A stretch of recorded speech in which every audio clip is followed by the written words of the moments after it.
La fe. De Génesis, Apocalipsis. Es, pues, la fe la sustancia de las cosas que se esperan, la demostración de las que no se ven. La fe no es una invención del Nuevo Testamento. Es el hilo de oro que atraviesa toda la Escritura desde el primer acto creador hasta la última visión del Apocalipsis. Antes de que existiera la ley escrita, antes de los profetas y los apóstoles, ya la fe era el lenguaje secreto entre Dios y el hombre. Entenderla es entender la historia de la redención misma. En Génesis, la fe se muestra no como sentimiento, sino como acción. Dios habló y la creación respondió. Así también Noé. Por la fe Noé, habiendo sido advertido divinamente de lo que aún no se veía, con temor aparejó el arca.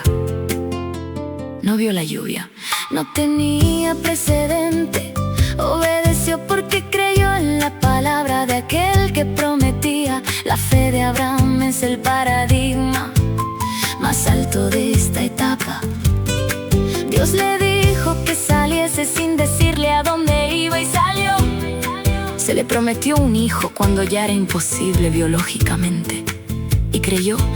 Se le pidió que ofrendara a ese mismo hijo y obedeció. En cada caso, la fe precedió a la evidencia. Abraham no esperó ver para creer, creyó y entonces vio. Con Moisés y la entrega de la Torá, podría pensarse que la ley desplazó a la fe, pero no fue así.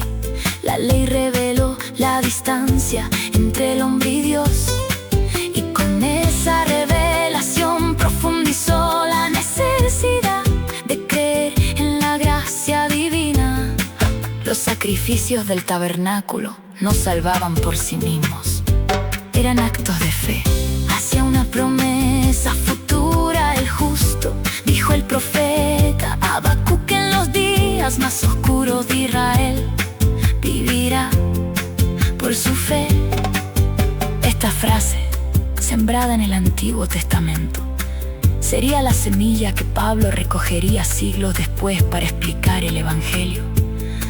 La fe nunca desapareció bajo la ley, esperó, latente, su plena revelación. En los Evangelios la fe toma rostro, Jesús la llama, la desafía y la premia. A la mujer que tocó el borde de su manto, le dijo: tu fe te ha salvado. A los ciegos que clamaban misericordia les preguntó: ¿creéis que puedo hacer esto? La fe ya no apunta solo hacia una promesa futura, apunta a una persona presente. Pablo lo articula con precisión: la justicia de Dios por la fe de Jesucristo para todos los que creen. Creer en Cristo no es solo asentir con la mente que Él existió, es rendirse a Él como Señor y Salvador, confiando en que su muerte y resurrección son suficientes para perdonar todo pecado y reconciliar al hombre con Dios. En los hechos y las epístolas, la fe se vive en comunidad. Los primeros creyentes perseveraban en la doctrina de los apóstoles, en la comunión, en el partimiento del pan y en las oraciones. La fe individual se fortalece en el cuerpo. Santiago añade la dimensión práctica: una fe sin obras está muerta, porque la fe genuina siempre produce fruto visible. No son las obras las que salvan, pero sí son las obras las que demuestran que la fe es real. La fe que no transforma la vida no es la fe bíblica. El libro del Apocalipsis es, ante todo, un llamado a perseverar en la fe en medio de la tribulación. Aquí está la paciencia de los santos, aquí los que guardan los mandamientos de Dios, y la fe de Jesús. La fe al final de las Escrituras no es menos exigente que al principio. Es más refinada, probada como el oro en el fuego, y su objeto es el mismo, el Cordero, que fue inmolado y vive para siempre. La última imagen de la Biblia no es la derrota del hombre, sino la victoria de Dios y de quienes creyeron en él. De Génesis a Apocalipsis, la fe es el único camino que conduce al corazón de Dios. Cambia de forma según la época, crece en profundidad según la revelación, pero su esencia no varía. Confiar en Dios sobre todas las cosas, incluso cuando no se ve. Esa es la herencia de Abraham, el testimonio de los mártires y la esperanza de todo aquel que aún hoy dice: creo, Señor. La fe. De Génesis, Apocalipsis. Es pues la fe la sustancia de las cosas que se esperan, la demostración de las que no se ven. La fe no es una invención del Nuevo Testamento. Es el hilo de oro que atraviesa toda la Escritura desde el primer acto creador hasta la última visión del Apocalipsis. Antes de que existiera la ley escrita, antes de los profetas y los apóstoles, ya la fe era el lenguaje secreto entre Dios y el hombre. Entenderla es entender la historia de la redención misma. En Génesis, la fe se muestra no como sentimiento, sino como acción. Dios habló y la creación respondió. Así también Noé.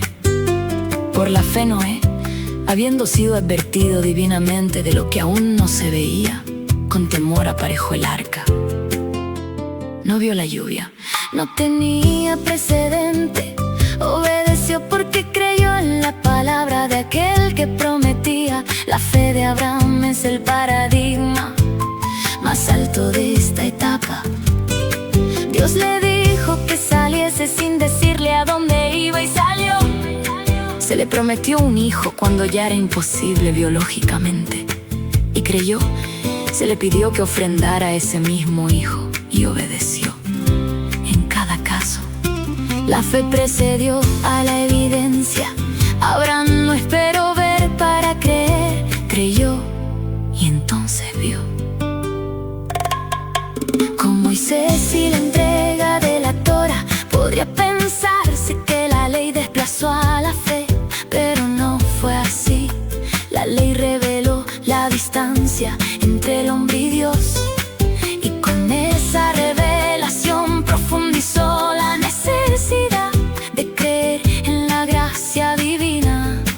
Los sacrificios del tabernáculo no salvaban por sí mismos, eran actos de fe hacia una promesa futura. El justo, dijo el profeta Habacuc, en los días más oscuros de Israel vivirá por su fe. Esta frase, sembrada en el Antiguo Testamento, sería la semilla que Pablo recogería siglos después para explicar el Evangelio.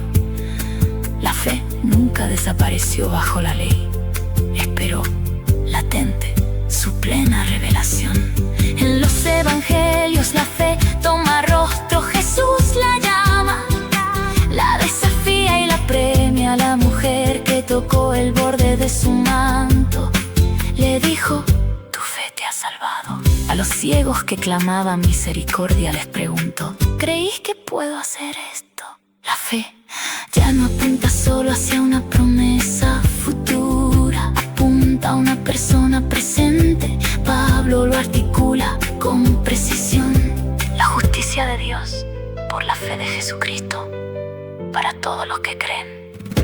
Creer en Cristo no es solo asentir con la mente que Él existió, es rendirse a Él como Señor y Salvador, confiando en que su muerte y resurrección son suficientes para perdonar todo pecado y reconciliar al hombre con Dios. En los hechos y las epístolas, la fe se vive en comunidad.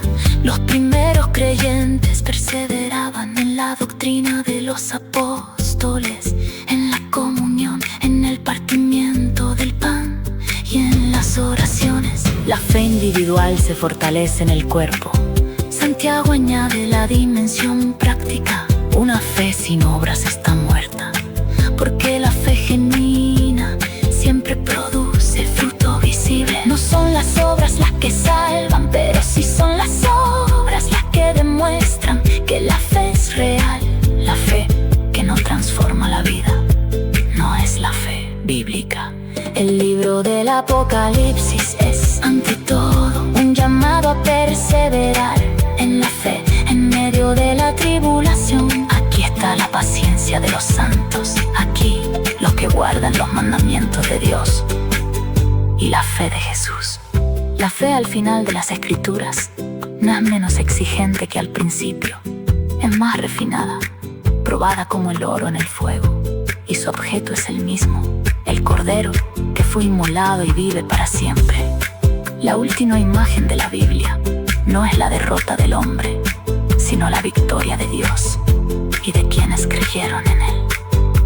De Génesis a Apocalipsis, la fe es el único camino que conduce al corazón de Dios.